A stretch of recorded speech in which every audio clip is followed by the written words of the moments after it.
What's up? Good morning. We're doing this.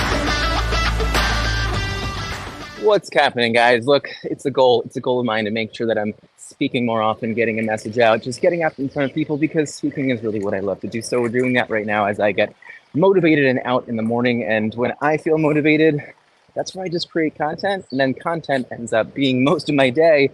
And you know what? If we can just go live, it makes things that much easier. So past 2 days, I felt pretty good. We've had 2 amazing Health Dad streams with BroFit, Brian out in Arizona. We call him Superhero Brian for short. And I believe he's getting his contract now for the next Marvel movie. And his character will be all things Wolverine, Iron Man, as well as like Tony Stark. He's like this combination of everything, because that's just how amazing he is. So, Brian, congratulations on your Marvel contract. You've done a really great job. Thank you from all of us in the public. Is my camera messy? Take care of that.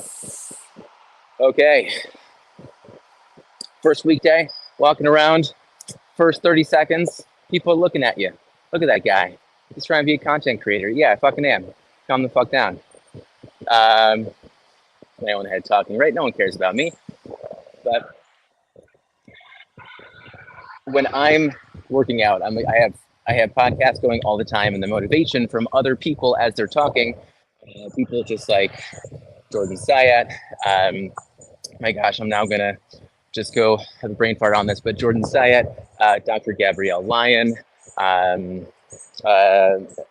T.C. Sinkowski, just the amazing people. So whenever I want to make sure that I'm talking anything nutrition, training, health, mindset, whatever it's going to be, I mean, my bread and butter here is I specialize in sports nutrition and performance and men's health.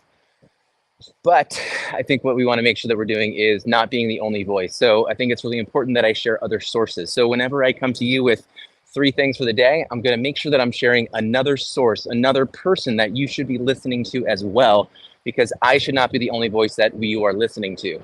The same thing as you in your own head, you are the person that you listen to most, right? You're the voice that you hear most. So be careful what you say to yourself, and just be careful what you listen to. So just make sure you're doing everything you can to not allow just one voice in your life be the loudest thing. That's what I want to make sure we're doing. I'm going to get nailed now by this truck. Let's see. I think we'll be okay. I think we're good. We're safe. All right. So 3 things that I know that we are going through. Okay, this is my goal. I want to make sure that what we're doing is not allowing anyone to get through the next couple months, as we're going to be so much more busy, as you're going to be really overwhelmed, that you're going to be having such a difficult time managing your overall health, the consistency that you've been keeping. So whenever we talk about nutrition, remember, I heard someone say this and I loved it, is that nutrition is what goes into your mouth hole, right? Doesn't matter if you care to have it or not, if it tastes good, if you don't want to have it, it's whatever is going to go there. And so certain things, just like higher protein, higher fiber, water, hydration, magnesium, potassium, zinc, all these things are going to be necessary whether you want them or not, depending on what you choose to buy, what you can buy, what your schedule is. It doesn't matter. What goes into your mouth hole is your nutrition. When you start thinking about everything, or rather, that's a diet. Okay, going back on that. This is why it wasn't mine. This is why I'm making sure I'm clear on this. That's diet. That's what goes into your mouth hole, right? But nutrition, the reason, the why, the how, all of those things we want to be really careful about, because how it gets in your mouth, how you're doing it is going to be the thing that's going to keep most people really consistent. So here's 3 things that I know you're going to really be able to support yourself with if you really want to be careful. I'm going to keep checking my notes here. So number 1 is this. You are going to do more of what you see. And I see this all the time with people that are going to be putting things in their food environment. Their food environment, that's going to be either their home or their office or even just out in the world. If you are going to have more things within your environment, right? You open your fridge, what's the first thing you see? What you see most, you are going to do a lot more of. So if you're going to have all these foods that are going to be lower protein, they're going to be lower fiber, things that aren't going to be hydrating. You're going to do less of that. If you're going to put things just like your higher fiber foods down into the drawers that are going to be hidden away, well, now you're going to have an issue in terms of what you actually are going to be eating. Good morning, Nath. Happy to see you. Nath, what are you doing in the gym right now? What are we doing? Are we doing cardio? Are we doing something, doing more resistance-based stuff? Let me know. But what you do more of. And like Nate, you're in the gym right now. If you spent more time in the gym, you will do more things in the gym. If you spend more time in a bar, you will likely be either drinking or eating foods that are going to be at that bar. That makes sense, right? If you're spending more time in your room where you see your bed more often, you're likely going to lay down more. If you see more water around you, right? When you place water on your desk, you drink more water. These are not new things. But if you want to make sure that you're doing everything you can to make sure that you're putting in front of you what you want to do more of, make sure it happens. The same thing with your overall people that you hang out with. If you hang out with people that are going to be promoting health and training and a good mindset and kindness, that's what you're going to do a lot more of. So make sure that you are filling your environment with the things that you are going to want to do more of. The two things that I've done specifically is I've changed around my fridge. I've taken all my vegetables and all my pre-prepared proteins and I've put them at eye level. It's nothing new. People in the store do this, right? For marketing purposes, people will put things at eye level. The foods that are at eye level, the position they are on shelves, they end up being more, that placement is more expensive, right? So you need to make sure that you're going to put that right there first and foremost. I think the other thing I want to make sure you do is put things in the fridge that are going to be highly accessible. If you put things in the fridge, even if you see them, right, you can have all the unprepared proteins, you can have all the unprepared vegetables that you really want, but you're not going to do anything with them when your motivation is going to be low. So make sure that you're putting everything you can in front of your face and easily accessible. Make your environment that much better. Now, here's the second thing that I want to make sure that you understand is that you are going to eat what you buy. And this is what I definitely know about Costco culture. Nate, do you guys have something like Costco over in Australia? My phone's gonna die, by the way. But Costco here, right? Big box purchases, all these kind of things.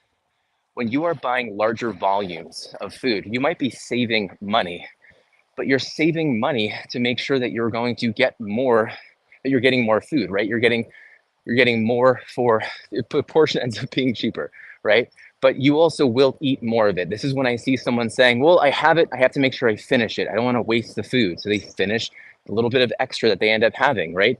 They're going to make sure, they're going to say, you know what, it's going to save money. I'm only going to go food shopping every 3 weeks now instead of every week. Well, I found that people who do that aren't really helping themselves by portion sizing, well, they are the people that are going to overconsume their food. I see this all the time. And I have not found yet a study that has pointed to the fact that when people are shopping at places like Costco or BJ's or these big box stores, if people are buying larger portions and you bring them home, you will eat them. The only time I've not seen this is usually with vegetables and fruits. Now I get it because a lot of the foods that can come in those larger packages are going to be things that are highly palatable most of the time. So we want to make sure that if you buy it, you're likely going to eat it. And if you buy it and you put it at eye level or you see it more often, you're likely going to eat more of that. So it's going to be important to make sure that you understand how you are buying your purchase decisions, what your environment looks like.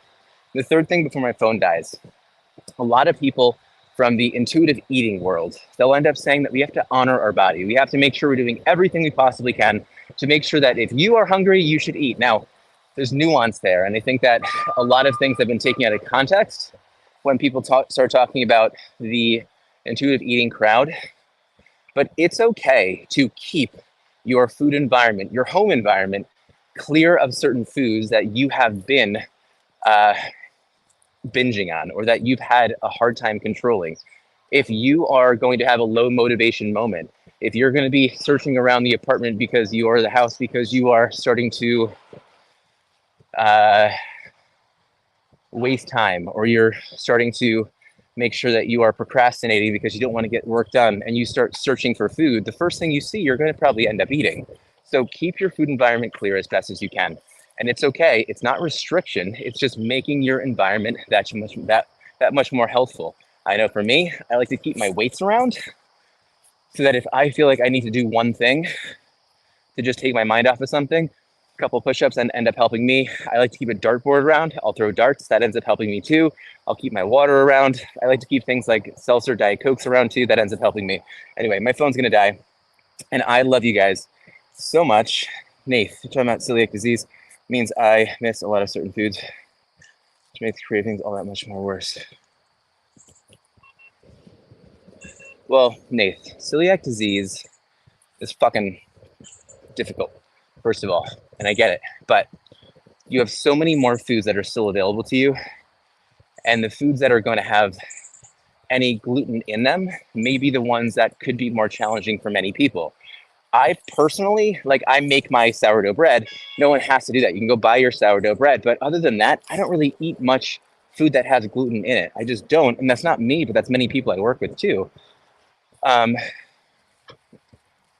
love to talk about it. I mean, even the fact that if you're thinking about those highly processed, highly palatable foods, those are going to be things that are likely going to contain some sort of gluten. They're going to have gluten in there for the structure of the food. And it's not a bad thing unless, yes, you're celiac. So having celiac disease makes people more mindful most of the time. And again, it's challenging as fuck, but it's something that can end up helping in the long run when someone needs to be a little bit more clear on their food environment. Again, it's hard, I get it, but I want to make sure that you can use it not as so much of a negative thing, but say, hey, you know what? It helps me keep my food environment a little bit more clear. Okay, my phone's gonna die. I'm gonna go before that happens. But I love you guys. And I will see you later for Daily Dads. And we're gonna play this out. And make sure, guys, that remember that if what you're doing is working for you, your health, your mindset, and your definition of success, no one deserves to tell you different. You do you. And I love you. Guys, have a great morning. Get out, get some steps in, try a push-up or two, protein, fiber, hydrate. Talk soon. Bye.